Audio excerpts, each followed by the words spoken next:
Bom, pessoal, vamos analisar agora o capítulo 13, né, de João, dando continuidade aqui. Só um avisinho, né, o que eu falei no vídeo anterior, entendeu? Algumas pessoas comentaram nos comentários. O que eu falei era sobre dar like, às vezes, num vídeo, entendeu? Um pouco mais de atividade, que isso ajuda o canal, entendeu, pessoal? É porque tem muita gente que às vezes vê vídeos ou coisa assim, e tem gente que não pode nem sequer dar um joinha, um like. Isso diminui a atividade, por isso que o canal às vezes fica bem paradinho, entendeu? Que nem aqueles vídeos em inglês que eu pedi. Eu falei, só dá um like, vê uns 30 segundinhos, entendeu? Eu fui ver lá o vídeo e não teve nem 200 views, entendeu? Então às vezes eu acho um pouco, como é que eu vou dizer, triste, né? Que quando é para pastor as pessoas dão dízimo, dão oferta de R$1.000, de R$100, compram objetos ungidos, pagam cursos aí na internet, compram bíblias aí de fundo de quintal. Agora eu que tento trazer um conteúdo até mais didático para todo mundo, eu peço um like, que é de graça, 30 segundinhos. Eu digo, as pessoas parecem que não pode fazer. É isso que desanima um pouco, entendeu, pessoal? Mas uma hora eu vou falar disso num vídeo à parte, tá? Uma hora eu faço um vídeo ao vivo, uma live, ligo aqui o meu celular, a gente conversa melhor sobre isso, porque um like que eu peço não é custoso, entendeu? Não tem valor financeiro, e 30 segundos, pessoal, não é nada, tá bom? Mas vamos lá, outra hora eu falo mais sobre isso aí melhor. Vamos falar agora o capítulo 13, ritos e dogmas, né?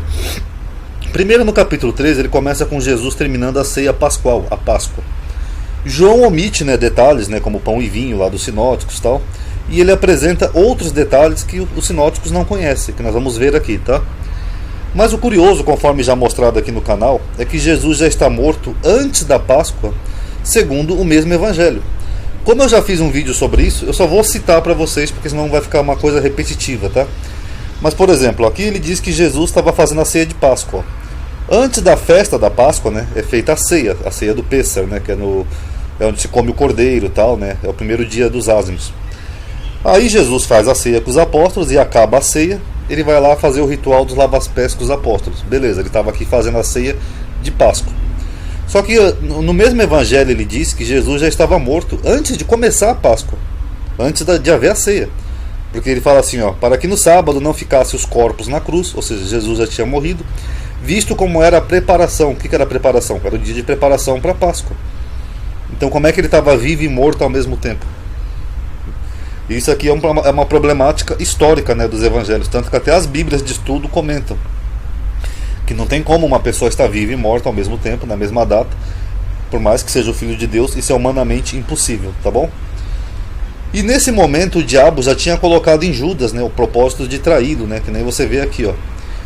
Tendo já o diabo posto no coração de Judas Iscariotes, filho de Simão, que o traísse. Então o diabo já tinha posto no coração de Judas o desejo de trair Jesus. Tá certo? Está aqui em João 13, 2. E mesmo assim, o diabo entra em Judas depois que Jesus molha o pão. Aqui, ó. E após o bocado, entrou nele Satanás. Só que Satanás já tinha colocado no coração dele o propósito de trair Jesus. Então fica meio incoerente, né? E mesmo assim o autor do Evangelho de João já tinha dito que Judas já era o diabo desde o começo. Aqui, ó. Eu não vos escolhi a vós os 12, e um de vós é um diabo, se referindo a Judas. Então ele já era um diabo, mesmo assim o diabo, que era ele mesmo, colocou no coração dele o propósito de trair Jesus. E mesmo assim quando Jesus molha o pão e dá para ele, aí o diabo entra nele. É uma demonização exagerada, né, de Judas. Então, e é muito diabo, né? Pelo amor de Deus. Aí depois Jesus faz um ritual, né, de lavar os pés dos discípulos, né? Ele praticamente usa uma expressão, né, similar ao ritual da Eucaristia segundo o mesmo evangelho. Que aqui ele diz assim, ó, Pedro se nega, né, não quer que Jesus lave os pés dele, ó, nunca me lavará os pés, Senhor. Aí Jesus fala, se eu te não lavar, não terás parte comigo. Então é um rito. Você tem que lavar os pés para ter uma comunhão, uma parte com o Senhor, com Jesus. Só que aqui em João 6 ele tinha feito algo parecido na Eucaristia. Ó. Se não comerdes a carne do Filho do Homem e não beberdes do seu sangue, não tereis a vida em vós mesmos. Então aqui já tem um ritual, ou seja, tem que ter comer a carne e beber o sangue para ter a comunhão com a divindade. E aqui já tem outro ritual, tem que lavar os pés. Nossa, quantos rituais tem para isso?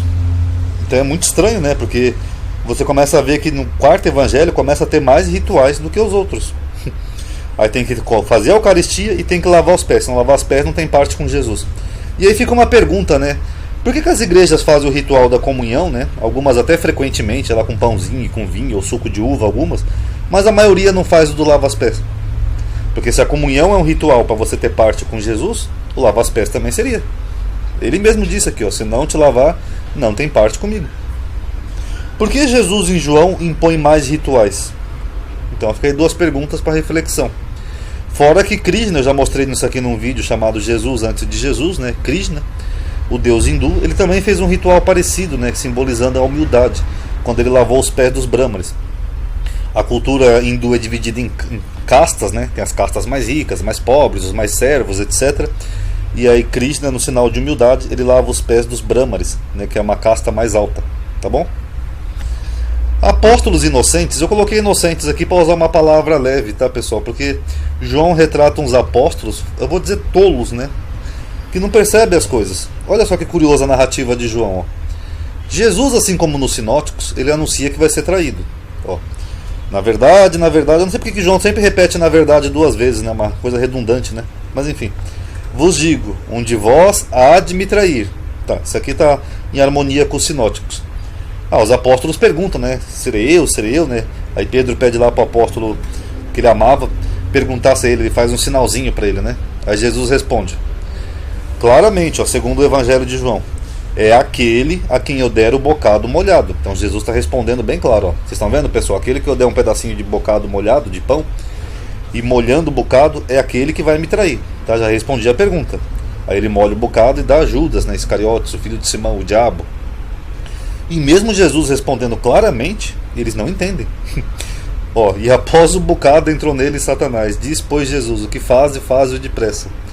E nenhum dos que estavam assentados à mesa compreendeu a que propósito lhe dissera isto. Ele acabou de dizer aqui, ó, é aquele que eu der o bocado molhado.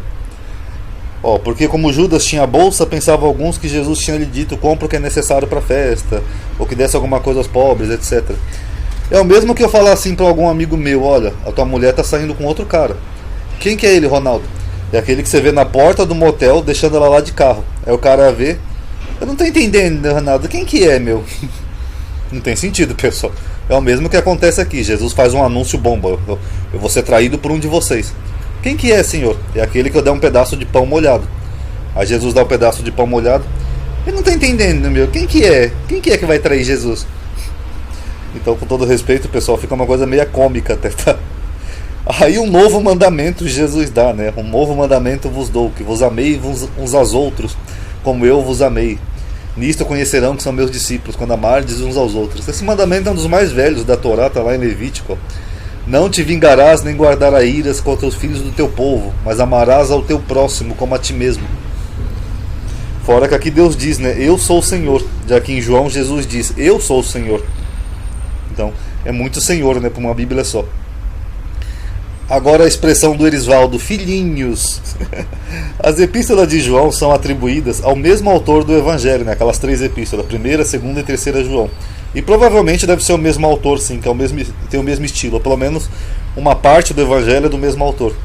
E provavelmente foi escrita por um João idoso, né? O João lá das epístolas, a gente vê que é uma pessoa idosa que está escrevendo, que se dirigia à sua comunidade, né, aos seus seguidores, lá para que ele mandava as epístolas, com uma frequente expressão carinhosa, filhinhos, eu vos tenho dito, filhinhos, etc. e tal. Então é uma expressão que é típica do estilo joanino, da corrente de pensamento joanino.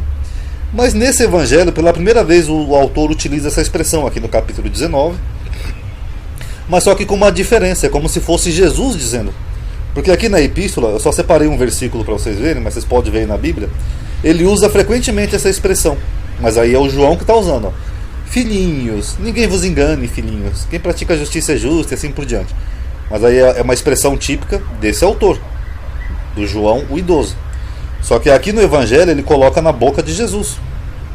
E é engraçado que nenhum sinótico fez isso, e nem ele fez isso antes desse capítulo, mas ele coloca essa frase como se Jesus também usasse a mesma expressão, e só dessa vez, ó. Filhinhos, ainda por pouco tempo estou convosco, etc, etc, etc. Aí fica uma pergunta, né? Estaria o autor colocando palavras suas, que é um estilo dele, né? Todo mundo tem vício de linguagem, de estilo, essas coisas. Ele estaria colocando palavras dele mesmo na boca de Jesus para dar a entender que era Jesus que estava falando? Uma pergunta honesta. Ou uma outra hipótese, seria uma edição posterior do autor das epístolas no Evangelho? Digamos que o autor aqui do Evangelho pegou das epístolas, pegou o Evangelho e fez uma reedição posterior. Aí foi acrescentando esses detalhezinhos que não tinha no texto original. Também é uma hipótese, porque essa expressão aqui não era típica de Jesus. Ela é típica desse autor aqui, ó, de João, o ancião. Tá bom, pessoal? Se estão gostando aí, dá um like pelo menos, tá? Isso já ajuda a aumentar a atividade. Vou colocar mais uma vez o vídeo aqui no final da tela final, tá bom? Para quem interessar, possa. E uma hora eu tento falar sobre isso mais diferente, talvez ao vivo, e até sobre o curso que eu falei, tá bom? Aí talvez vocês vão entender um pouco. Por que às vezes eu reclamo assim, fico me queixando aqui nos vídeos, tá bom, pessoal? Então tchau, filhinhos, amadinhos, até a próxima.